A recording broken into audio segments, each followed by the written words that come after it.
¿Se han planteado alguna vez si van a reservar y les dicen que no en el restaurante? ¿Eso es legal? ¿Lo puede hacer un restaurante? ¿No? Pues ahora la Organización de Consumidores ha elaborado un informe con las prácticas ilegales que se realizan en la hostelería. Nerea. Vamos a ver algunas de las que son ilegales y otras que son legales, aunque nos puedan parecer algo injustas, podríamos decir. Hemos desgranado algunas de ellas, OCU hace una amplia lista, pero nos hemos quedado con algunas de las que podríamos decir son más esenciales, como por ejemplo, nos pueden rechazar realizar una reserva en un restaurante de una única persona. Pues en este caso sería legal y pueden hacerlo. Les habrá ocurrido que alguna vez van a la web de un restaurante y directamente les aparece la opción de reservar 2 personas en lugar de una. También en este caso nos pueden pedir un anticipo por la reserva de un restaurante. Es legal hacerlo.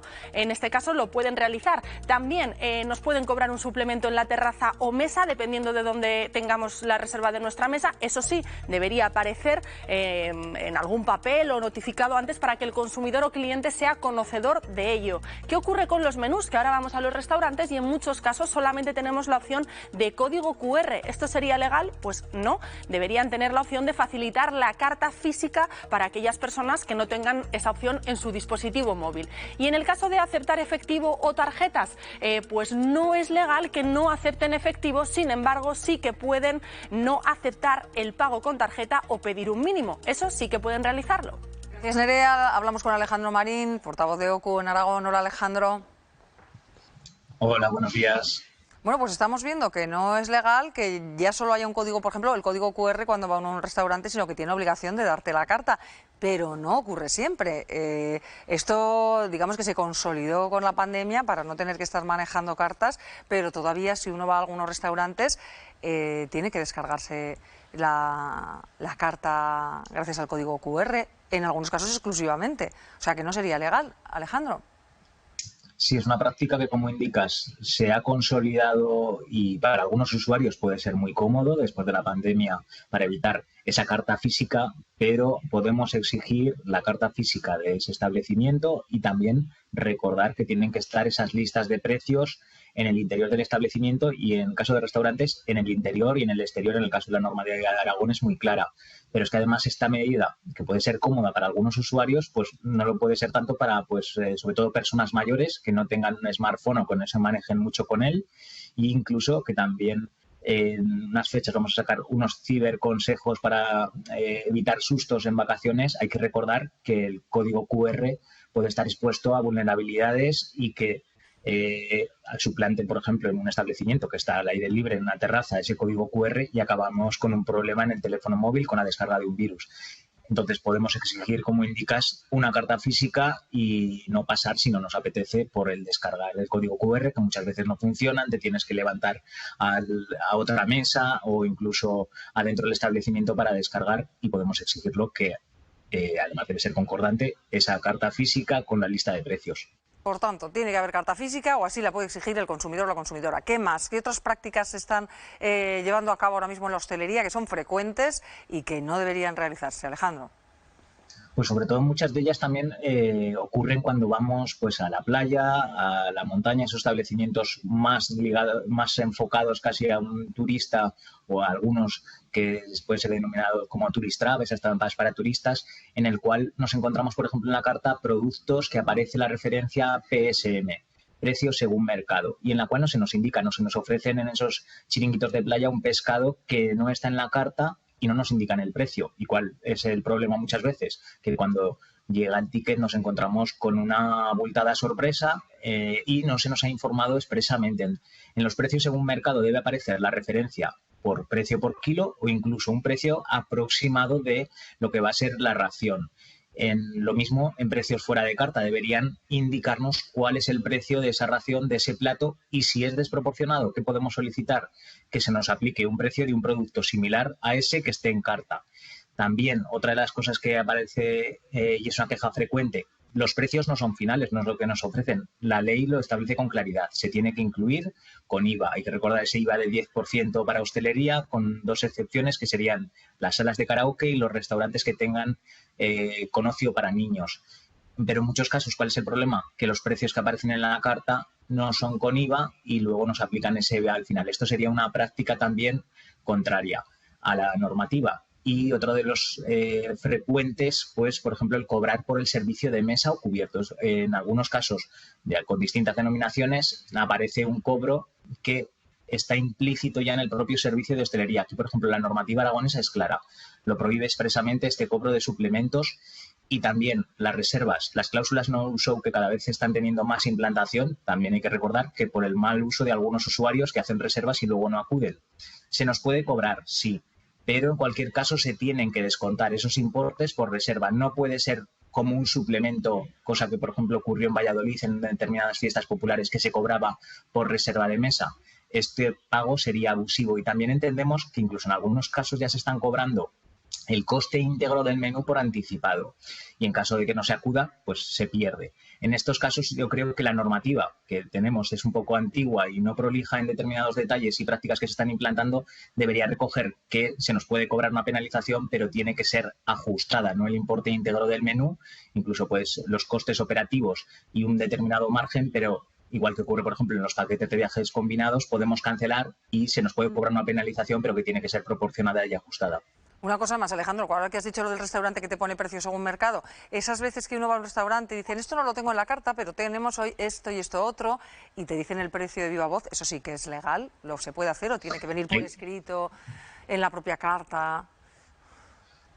Sería legal, sobre todo ahí el hostelero que lo hace y nos indica el precio de ese producto fuera de carta, incluso siendo muy normativistas, tendría que aparecer en la lista de precios y una modificación tiene que estar comunicada a las direcciones autonómicas, esa modificación, pero en el caso de que nos informen previamente, luego no podemos decir que nos vaya sorpresa al recibir la cuenta. Eso sí que sería una práctica ajustada a la transparencia y leal con el consumidor, pero las prácticas que detectamos, pues que son muchas veces que esas gambas que han traído frescas luego nos salen cada unidad pues a un precio desorbitado y nos llevamos un susto. Ahí sería el problema y si nos informan sí que es una práctica transparente, tener cuidado y hacer las cuentas, pero y el precio tiene que ser también con IVA, si nos lo indican de viva voz. Alejandro, te están escuchando atentamente nuestros tres colaboradores y Eduardo Bayona además tiene una pregunta para ti. Sí, hola, buenos días, Alejandro. A ver, yo es que, bueno, como puedes ver, ¿verdad? Llevo gafas porque tengo algún problema visual.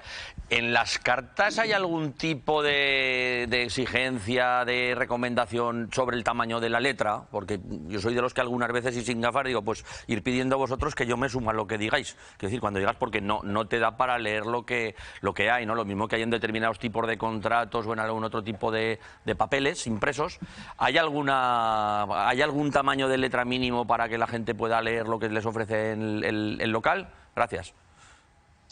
Pues no hay normativa expresa, como indicas, únicamente en el tema de productos financieros sí que se han establecido un mínimo de las letras que deben aparecer en esos condicionados generales, pero en el caso de hostelería no lo tenemos. Sí que tienen una obligación de informar de alérgenos, que aparezca los ingredientes en algunos casos que pueden generar problemas o intolerancias, pero sí que sería recomendable que sea, sobre todo, pues que se puedan leer, porque muchas veces sí que podemos encontrar ese problema, o en algunos casos turísticos, también en sitios turísticos donde el idioma es más fácil encontrar una carta en inglés que una carta en español.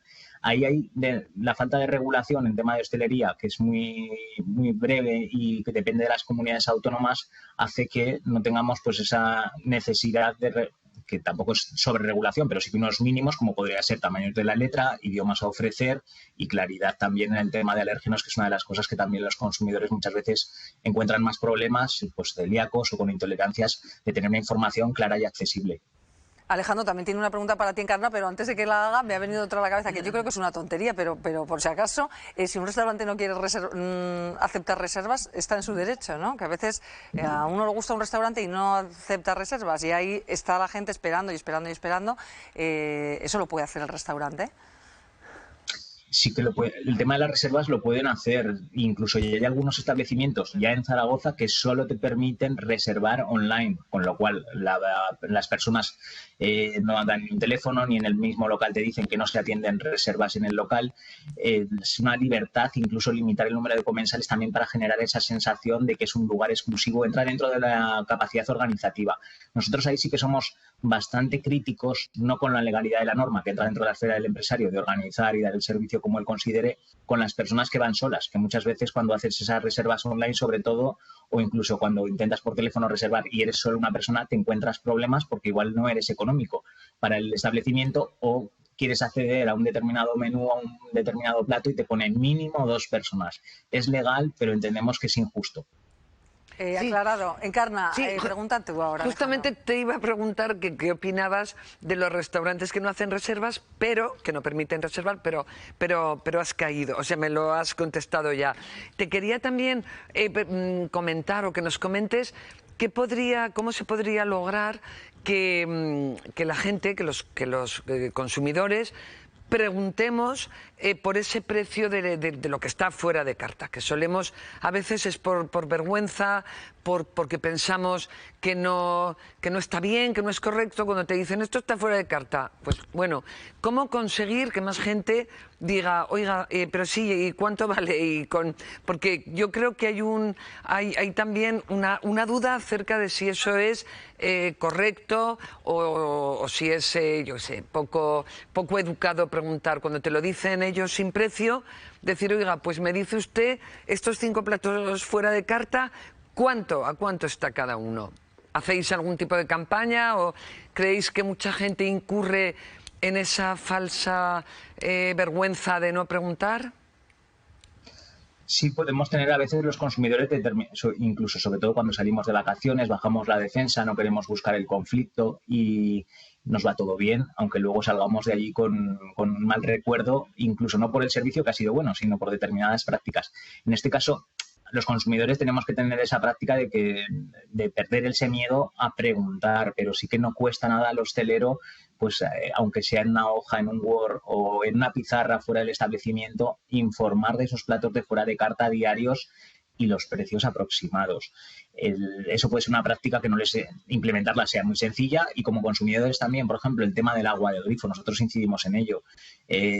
Es infrecuente y nos cuesta mucho perder ese miedo a pedir una jarra o un vaso de agua gratis, y que eso no significa que no vayamos a consumir, sino que vamos a consumir posiblemente otra bebida de mayor coste, incluso mayor margen para el empresario, pero cuesta mucho, o el consumidor encuentra malas caras. Eso es también un error por parte del hostelero, de dar ese servicio, como sería además que tiene la obligación legal del agua gratis, o informar de forma clara para que la experiencia sea mucho más satisfactoria y ese consumidor pues seguramente sea mucho más fiel, recomendará y suscribirá ese producto o ese sitio donde se ha sentido bien tratado, bien informado, y luego pues si además el servicio es correcto, también muy importante. Y recordar la importancia de los tickets. En caso de que haya cualquier problema, que ahora en verano crecen las intoxicaciones alimentarias, el documento que necesitamos es el ticket de compra y tiene que aparecer, si puede ser, detallado, que también hay en algunos sitios, sobre todo pues de playa, que incluso nos dan un papel con un importe apuntado a mano.